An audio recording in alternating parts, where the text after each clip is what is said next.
Persendiannya lah yang sarap kejepit, minuman botol itu udah nggak pakai ampas lagi.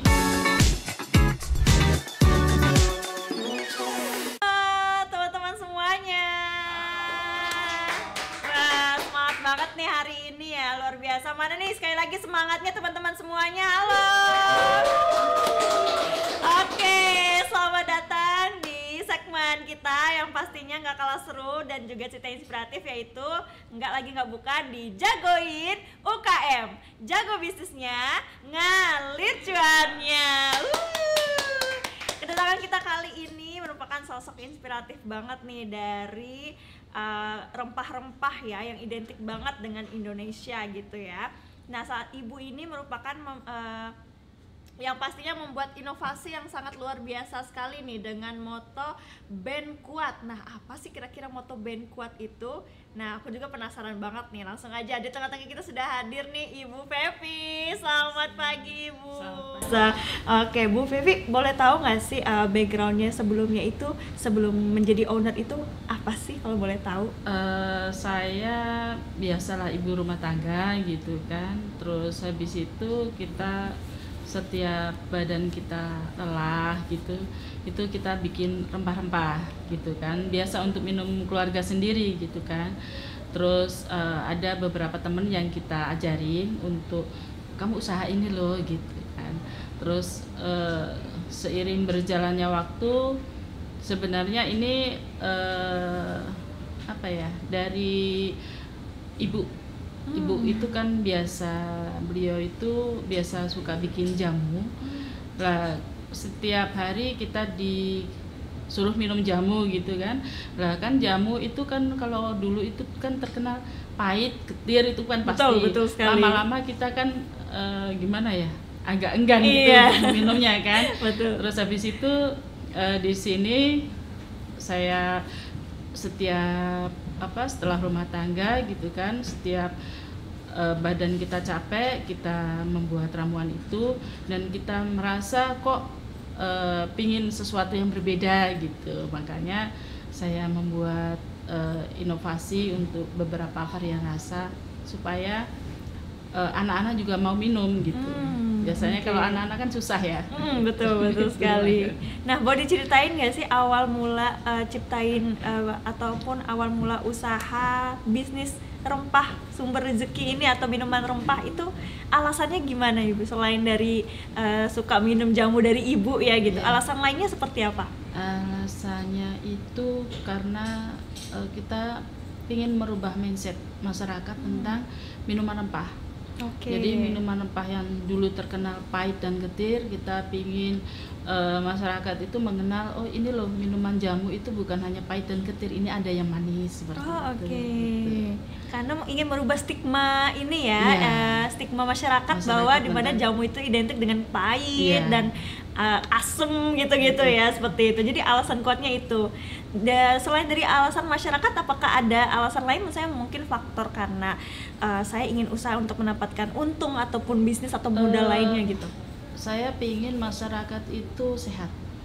Masyarakat itu kan seusia saya ya, itu rata-rata itu kakinya itu kan mengeluh yang persendiannya lah, yang saraf kejepit, kolesterol, rematik, asam urat, bahkan kanker, tumor, kelenjar getah bening, itu kan rata-rata mereka larinya ke dokter. Betul. Nah, kita melihat sendiri kalau kita persendian agak ngilu gitu, ada yang dirubah gitu kan, tulang-tulangnya atau apa dikasih mur, kita kan juga ngeri gitu kan. Lah terus setelah kita kesini gitu, kita pingin itu masyarakat ayo, rempah-rempah di Indonesia itu banyak manfaatnya. Ayo kita beralih ke minuman rempah, di mana setelah kita minum dan benar-benar sembuh, insya Allah akan sembuh tanpa kita harus minum lagi gitu. Tapi untuk jaga-jaga ya, untuk menjaga stamina kita minum. Oke, jadi nggak hanya mikirin bisnis ya, tapi juga kesehatan masyarakat juga pasti dipikirkan oleh Bu Fevi juga, luar biasa. Nah, bagi kan sekarang ini minuman rempah-rempah itu kan identik sama orang tua nih biasanya ya. Tadi seperti Ibu sebutkan juga, ya orang tua yang udah mulai saraf kejepit, kakinya persendiannya gitu ya, misalnya seperti itu. Nah, sekarang kan di era yang zaman sekarang ini kan lebih dominan anak muda nih Bu. Nah, bagaimana Ibu mengubah strategi dari orang tua, nggak hanya orang tua aja nih yang menyukai rempah-rempah, tapi anak muda juga nih dibikin kekinian seperti itu. Anak muda itu sekarang kan minuman, makanan itu kan semua memakai bahan bahan pengawet seperti itu. Dan kebanyakan akibat dari itu semua itu kan ada aja yang masih kecil, bisa dibilang usianya masih muda udah kena rematik kayak gitu kan. Saya banget enggak juga sih, tapi kan ada juga teman saya bisa dibilang masih usia 20-an gitu kan. Jadi setiap badan itu gimana ya, kalau nggak diginikan gitu terasa capek gitu. Iya betul. Alhamdulillah setelah minum ini gitu enakan mereka gitu, enakan badannya gitu. Jadi memang setelah mencoba rempah-rempah itu agak enakan juga badannya gitu ya. Alhamdulillah sekarang udah enakan, dia pun nggak setiap hari. Tadinya setiap hari minum pagi sore, alhamdulillah sekarang udah enggak gitu. Oke. Untuk jaga-jaga aja dia mereka sebenarnya. Berarti strategi dari segi kesehatan juga berarti oke banget ya Bu ya, maksudnya dari rempah-rempah seperti itu. Nah, kalau bicara tentang bisnisnya Bu, gimana sih Ibu mengubah rempah-rempah ini menjadi yang kekinian? Misalnya contoh dari packagingnya mungkin, apakah dari saran penyajiannya seperti apa? Apakah langsung minuman langsung diminum atau ada sasetan atau gimana Ibu boleh dijelaskan? Tadinya kan saya berupa botol ya, minuman botol yang masih campur ampas gitu kan. Terus ada saran dari Bu Wali Kota untuk bagaimana caranya supaya tanpa ampas. Kita kan juga mikir, jamu kan rata-rata pakai ampas gitu kan. Saya mikir di situ kita berinovasi, kita coba, alhamdulillah tanpa ampas. Minuman botol itu udah nggak pakai ampas lagi. Terus kesininya kita berpikir lagi, karena kita kan tanpa bahan pengawet ya. Terus pengiriman itu dan jangka waktu ketahanan itu paling sekitar 3-4 hari gitu kan kalau suhu luar, tanpa dimasukkan ke showcase. Tapi kalau dimasukkan showcase tahan lama. Lah di sini saya ingin bagaimana supaya produk-produk itu bisa sampai ke Bali, sampai ke Surabaya gitu kan. Terus kita coba berinovasi lagi untuk dibuat serbuk seperti ini. Boleh dilihat? Jadi di sini ada, saya kebetulan bawa itu ada 3 macam, 3 macam rasa. Nih, nah sebenarnya itu ada 7 macam rasa. Ada rasa kopi, ada rasa wedang, ada rasa susu, ada rasa kopi susu, ada rasa coklat, ada rasa mengkudu juga, ada rasa mengkudu, ada rasa kunir juga gitu.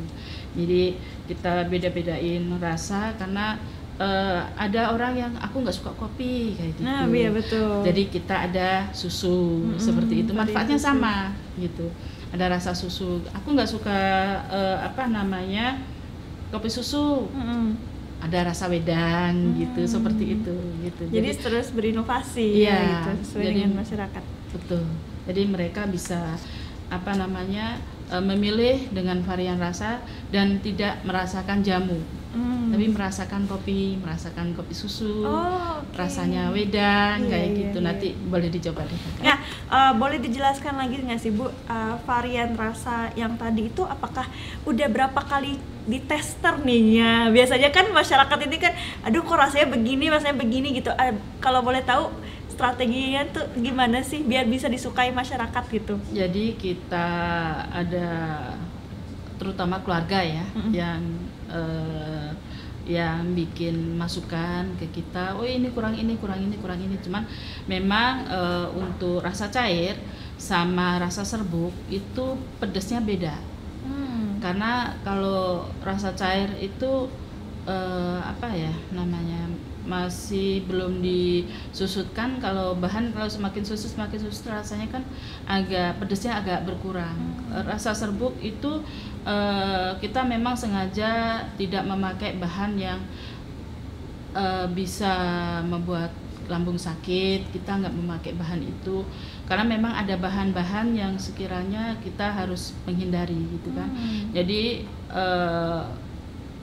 kan tujuannya untuk kesehatan ya, jadi kita memakai bahan yang apa namanya, kayak jahe. Memang jahe, biarpun jahe itu sudah pedas, tapi kalau disusutkan, dikeringkan, itu pedasnya agak berkurang gitu. Makanya takarannya juga sama. Oke, luar biasa ya. Jadi nggak setelah diproses lagi itu rasanya akan berbeda juga ya gitu. Berbeda. Dengan yang asli yang diperas langsung gitu di minuman. Oke, luar biasa. Nah, manfaat dari bahan-bahan utamanya di rempah-rempahnya Ibu ini apa aja sih kalau boleh tahu, dan kenapa masyarakat bisa kembali lagi nih order ke Ibu gitu? Jadi mereka setelah ada yang sekali pesan itu ada 10 gitu kan, terus merasakan persendiannya baik gitu kan, semakin lama semakin baik. Bahkan ada yang osteoporosis, alhamdulillah udah sembuh. Tadinya kan pakai sandal aja nggak bisa gitu, diseret gitu kan, alhamdulillah sekarang udah sembuh. Terus yang sekiranya saraf kejepit gitu kan, kadang kalau habis cuci kalau apa gitu kan, bungkuk nggak bisa balik seperti itu. Iya, betul, itu alhamdulillah.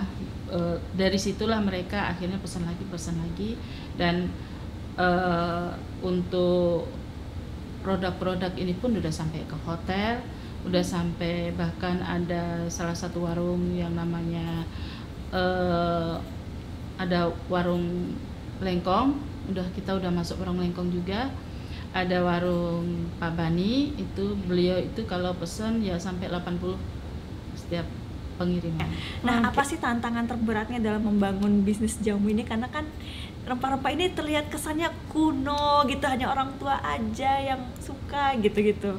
Ya, tantangannya yaitu satu, bisa saingan itu pasti ada, ya kan. Lah, untuk menghadapi kritikan dari teman-teman gitu kan, kita selalu berpikiran positif gitu. Jadi apa yang dia sampaikan, kalau kita tidak berpikiran positif, kita akan down. Jadi kita udah deh gitu, seperti itu kan. Berarti pernah ada muncul perasaan seperti itu, Bu? Kayak aduh, udahlah males lah gitu, nggak mau buat lagi gitu. Oke. Itu kenapa Ibu kalau boleh tahu? Setiap jalan, setiap kita mau melangkah kemana, itu ada yang menghalangi seperti itu. Jadi janganlah pakai itu, seperti itu. Itu nggak boleh masuk, seperti itu kan. Tapi kita selalu berpikiran, saya harus bisa, seperti itu. Saya harus bisa. Makanya itu kita selalu, nggak ada di sini, nggak bisa masuk sini, kita bisa masuk sini, kan gitu. Jadi usaha itu kan luas gitu. Bagaimana cara kita menanggapi segala sesuatunya itu positif. Jadi hasilnya alhamdulillah positif.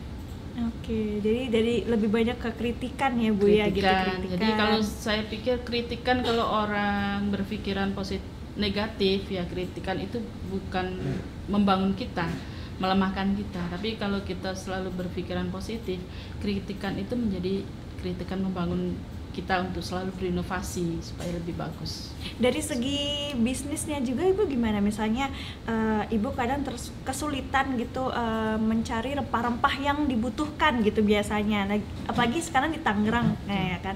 Ibu di Tangerang dan nggak semua di kota itu kan ada gitu ya Bu ya. Ada nggak sih tantangan seperti itu? Oh, saya butuh ini tapi nggak ada di Tangerang nih, gimana caranya gitu?